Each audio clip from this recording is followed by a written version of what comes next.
If I am speaking the truth, may my body become as it was before. Hardly had he pronounced these words than his body became as it was before.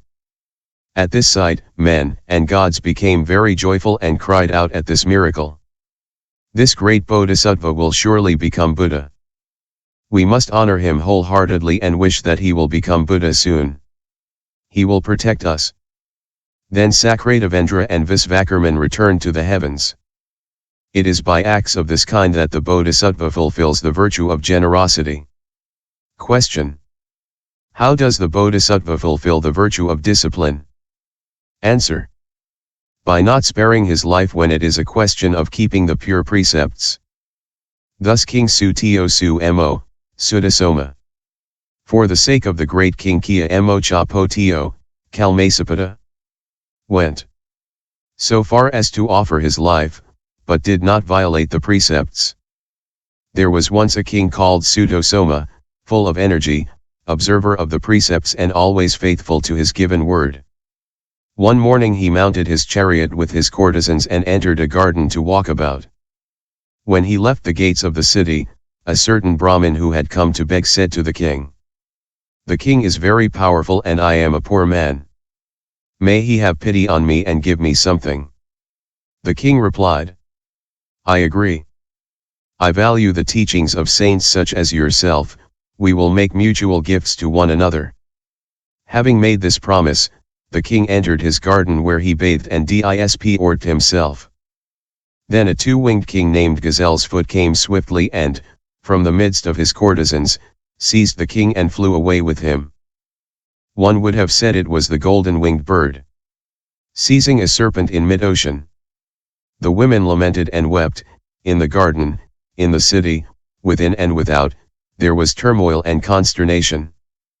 Kalmasapada, carrying the king, traveled through space and came to his home where he set Sutosoma down amidst the 99 kings whom he had already captured.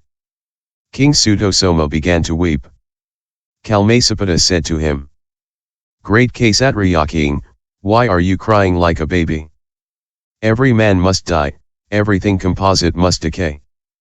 King Sutosoma replied, "I am not afraid of death, but I am afraid of not fulfilling my promises. From the time that I was born, I have never lied. This morning, as I was leaving the gates, a certain Brahmin came to me to ask for alms and I promised to return to give him charity. I do not doubt impermanence, but if I disappoint this Brahmin in his expectation, I am committing a sin of deception. That is why I am weeping." Kalmasapada said to him, "Your wish will be satisfied. Since you are afraid to break your promise, I allow you to return home. You have 7 days in which to give alms to the Brahmin. After that time, you will return here. If you have not come back in that time, by the power of my wings, I will easily bring you back." King Sutosoma was able to return to his native land and give alms to the Brahmin as he wished. He set the crown prince on the throne. Calling his people together, he excused himself in these words: "I know that I have not settled everything, my governing was not always according to the Dharma. I recognize your loyalty. If I am not dead by tomorrow, I shall return directly." Throughout the whole country, his people and his family struck their foreheads to the ground trying to keep him, saying, "We want the king to mind his country and to continue his kind protection.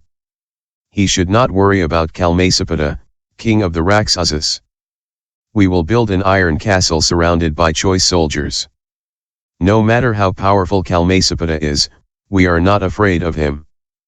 But Sutosoma, who disagreed, spoke this stanza: "Faithfulness to one's word is the foremost of the commandments, the man of his word ascends the stairway to heaven. The man of his word, no matter how small, is great, the liar goes to hell. I wish to keep my promise today. Rather lose one's life than break it? My heart feels no regret." Having reflected in this way, the king departed and returned to Kalmasapada who, seeing him from afar, rejoiced and said to him, "You are a man of your word who does not break his promises. Every man seeks to save his own life. You had the chance to escape from death, but you came back to fulfill your promise. You are a great man. Then Sutosoma praised faithfulness to one's word. The one who keeps his word is a man, he who breaks it is not a man. He praised truth in every way and disparaged falsehood. Listening to him, Kalmasapada developed pure faith and said to King Sutosoma, "You have spoken well, in return I will release you, you are free. I grant you also the 99 kings, your co-prisoners. May they return, each as he will, to their own countries." When he had spoken thus, the 100 kings returned to their homes. It is in jatakas such as this that the bodhisattva fulfills the virtue of discipline. Question: how does the bodhisattva fulfill the virtue of patience? Answer: when people come to insult him, strike him, beat him, slash him, tear off his skin, cut him to pieces and take his life, his mind feels no hatred. Thus, when King Kali cut off his hands, feet, ears, and nose, the bhiksuchan kept a strong mind, without emotion. Question: how does the bodhisattva fulfill the virtue of exertion? Answer: when he possesses great exertion of mind. Thus the bodhisattva Tache, putting his life at the disposal of all his friends, swore to empty the water of the ocean until it was completely dry, and his resolve was firm. Here again, the bodhisattva praised the Buddha Pusya for 7 days and 7 nights standing on one leg without blinking his eyes. Question: how does the bodhisattva fulfill the virtue of meditation? Answer: when he obtains mastery over all the dhyanas of the heretics. Thus King Changcholi Sankakarya, seated in meditation, had no in or out breath.